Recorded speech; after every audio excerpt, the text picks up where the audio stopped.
Hello and welcome back to the Silent Beauty Doctor here on YouTube. And in today's video, I hope my wig is on straight.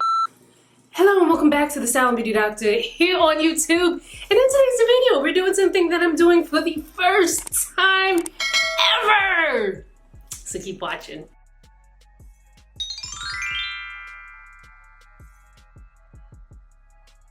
So this is how I envision this series working out for me, because in the past I've never wanted to do one of these because I kind of feel like how am I gonna have monthly faves? Like, isn't something my fave in January supposed to be my fave in February as well, and then going forward? And then what if I say something's my fave in January, but then in April someone comes out with something even better? And it's like, but you keep changing your mind on what your fave is. Y'all ask me a lot of questions about products, and I figured in this kind of series I can kind of give you like my quick thoughts on things. Now these are gonna be easy things like cleansers, moisturizers. You guys know I already have a series on sunscreens. Check that out. But nothing that's gonna like take time and like alter my skin or anything like that. So mostly maintenance products. Okay. So I'm gonna start out with my faves first, just cause you know, start out with the good and then we'll get into the okay. So the first product, the Krave Beauty Oh So Simple Water Cream. This was sent to me by Leah Yu, who is the owner of Krave Beauty. How you doing, Leah? There's no surprise that this is one of my faves for this month because I love the water gel, the cream gel, the gel moisturizer, that kind of category of moisturizer because they hydrate really well without feeling heavy. I like this one. I love the texture. Not a very overpowering fragrance to it, which I'm like, I like that. Also, I felt like it hydrated really well, even though it's winter. I have oily skin, but it's winter time, and you know, even oily skin can feel a little bit dry, maybe a little bit dehydrated in the winter time. So I loved how this felt on my skin.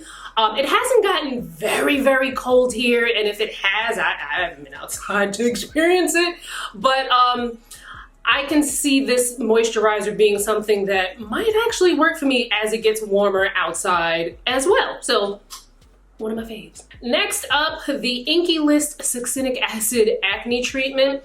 I did a campaign with Inkey List on this. I love this product. So succinic acid is not something that we hear about quite often when it comes to acne, but it's a proven ingredient that helps to fight acne. They paired it in this formula with salicylic acid and sulfur. Sulfur is something that is like one of my go-tos, like if I have a pimple and it's just being indignant and it's not responding to much, then I'll typically then go for something with sulfur.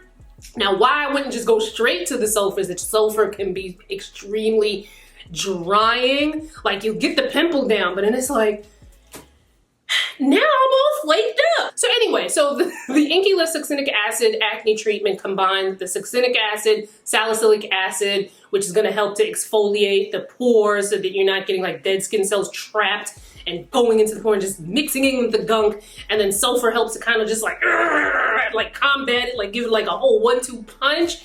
I like this formula. I wound up getting a breakout, like it was like right here, like I don't know if this is like my temple area or what area of the face you want to call that. So I was like, yes, I was like excited to have a pimple, but I was like, let me go use these acne patches that another brand sent me. I used those for 2 days.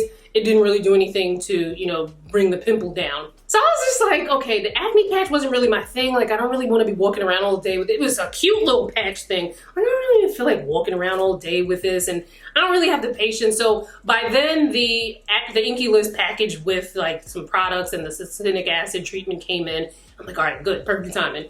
Put it on, boom, the pimple was gone.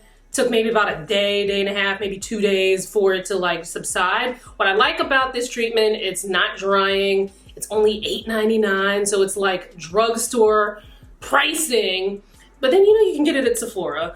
Really, really like that. Definitely something I'm going to keep in my arsenal for the occasional breakouts. Now, if you have like cystic acne, you have moderate to severe acne, this is probably not going to be the product for you.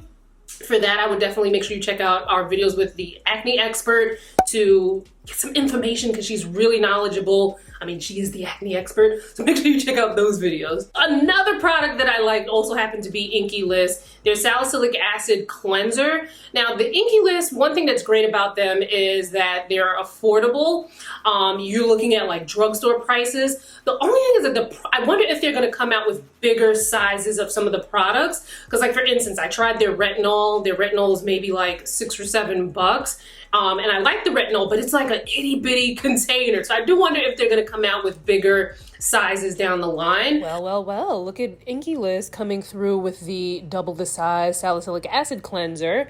It's limited edition, but let's hope maybe they'll, you know, make it permanent. But anyway, back to the Salicylic Acid Cleanser.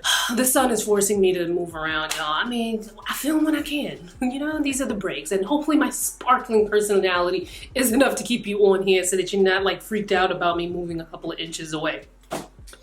Anyway, so I like the Salicylic Acne Acid Cleanser from the Inkey List because it is gentle, it's not drying. As you get older, your skin tends to get drier. Even if you're someone who had very oily skin, as you get older, you get a little bit less oily. So we have to be very careful, especially with acne products, because acne products can be very drying. I like this cleanser. I used it when I had the pimple, but I also like it as like a preventative method. So like if my period is coming, I would normally like to use a Salicylic Acid Cleanser. In the past, I like the one from Murad because his has, I think, 1% or maybe like 0.5%. I don't remember the percentage. I'll pop it either here on the screen or in the description box for the Murad one. But the Murad one is quite it's quite up there in price. Me myself personally, I wouldn't actually mind spending the money on the Murad cleanser because I do like it, and it has more of like a creamy, lotiony type of texture where it's like, it's not heavy for oily skin, but I can see it not drying out dry skin as well. Like I wouldn't mind spending the money on the Murad, but as someone who talks about beauty for a living, I like to have different options at different price points for you guys. So while the Inkey List Salicylic Acid Cleanser is not a dupe for the Murad cleanser that I like, I still liked it because, you know, something that was gentle. I feel like I could probably use it as a preventative method, like when that time of the month is coming, and I could feel like, you know, the pimples, they're starting to pop up a little bit. I would love that as like a preventative method for me as well. So another fave, again from the Inkey List, the Multi-Biotic Balancing Moisturizer. All right, so this has a weird smell. It almost smells like bad yogurt. That makes sense, like bad yogurt and ink. The smell is just like, eh. But thankfully the smell does not linger. I like it because it's lightweight. Now it's not as lightweight as say like a water cream or a water gel, but it's still very lightweight. It feels refreshing on the skin. It didn't sit on top of my oily skin, which I really love, but it was also like really nice and moisturizing because, you know, it's the winter time here. When I looked at the listing on Sephora, it says that it's for all skin types, and I can kind of see that, but you know, I would definitely make the distinction of like what the weather is doing, what your climate is, where you live.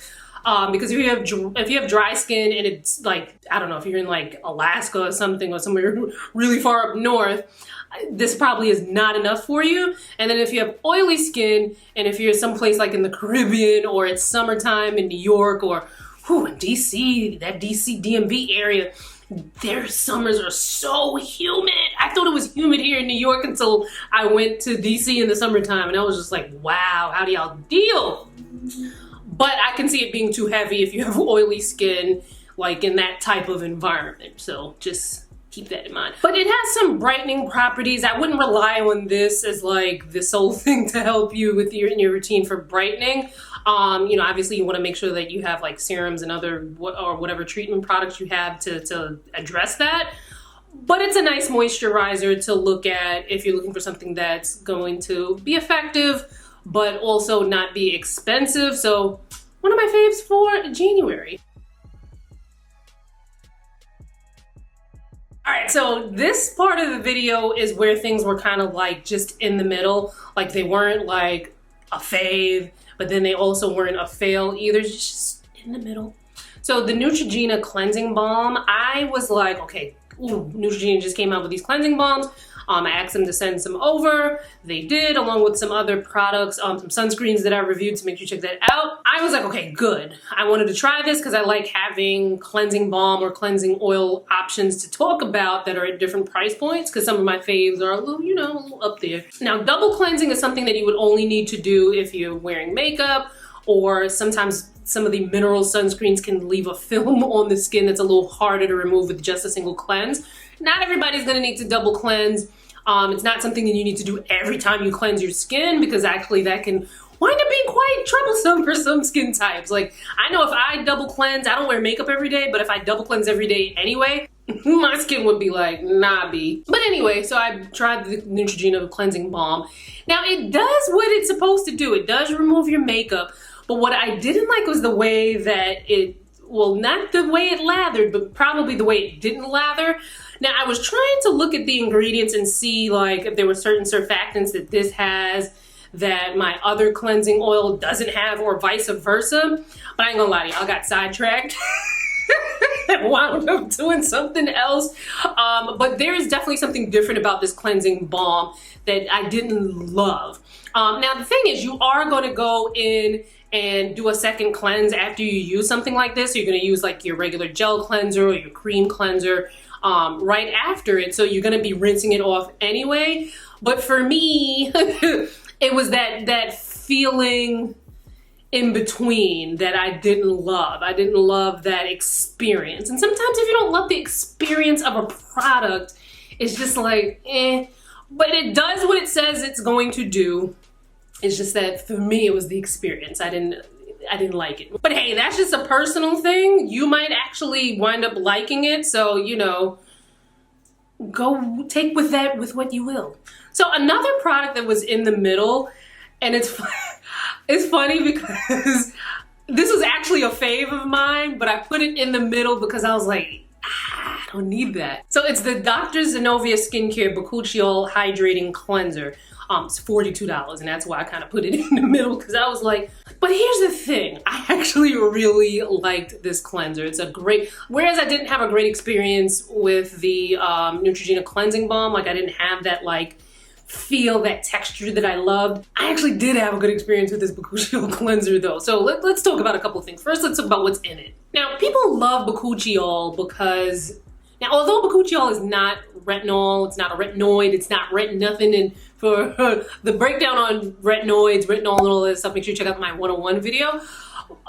People like it because it does similar things to the skin that retinol does.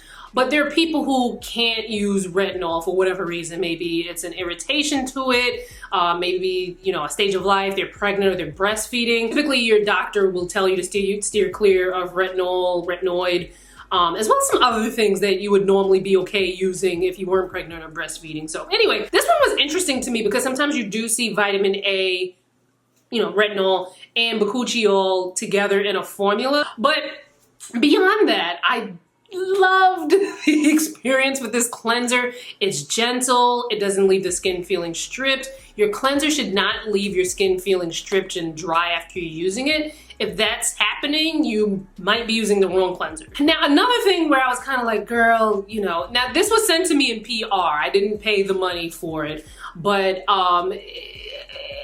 would it be something that I would spend my money on? I'm like, I don't know. I really liked it, but I'm also like, you know, it's got these actives in it, which, you know, it's great. Some people do like their actives in their cleanser.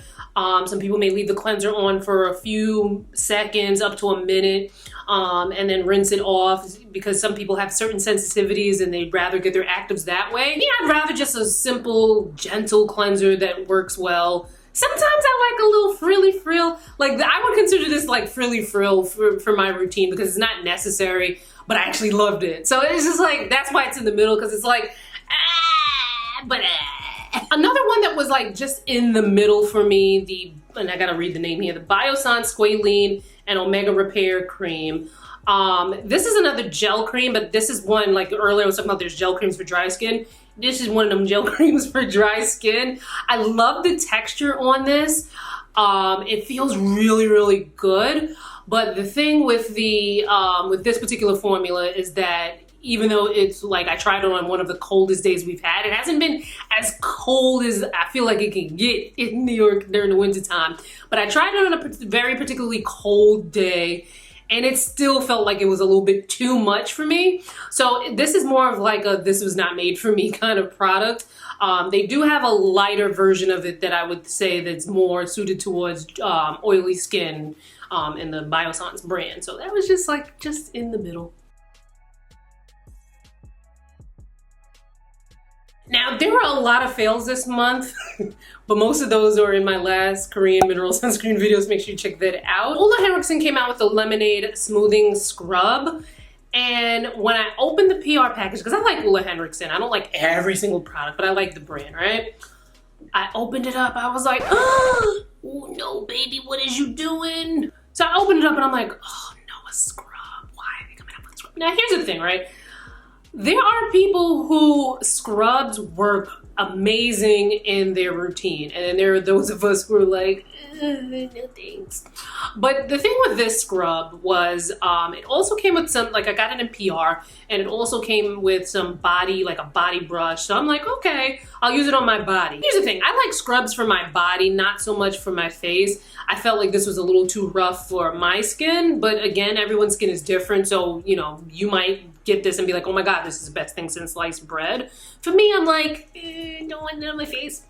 On my body though, at first I kind of felt like it wasn't like rough enough. Like my body skin can take on more than my facial skin can. And I do like a nice, you know, I don't want it to be rough. Like don't be putting like granite and like bullets in my body scrub. I still want it to be very soothing, but this one felt like it wasn't enough for my body. And then also it's such a small container that like, if I use this on my body regularly, I'd be done with it in like a week or two, right? But I did kind of like it for my underarms, like, you know, like the underarm area, but I don't need a special scrub just for my underarm. So this one wound up being a fail for me this month. So those are my faves and fails for this month. Which products did you try in January that you loved, that you hated, that you were just kind of like about? Get all chitty chatty in the comments and let me know below. Follow me on social, the links will be in the description box, and I will see you fine folks in my next video. And maybe, you know, I'll do one of these for February. We'll see how the reaction to this one goes. So see you in the next one. Bye guys.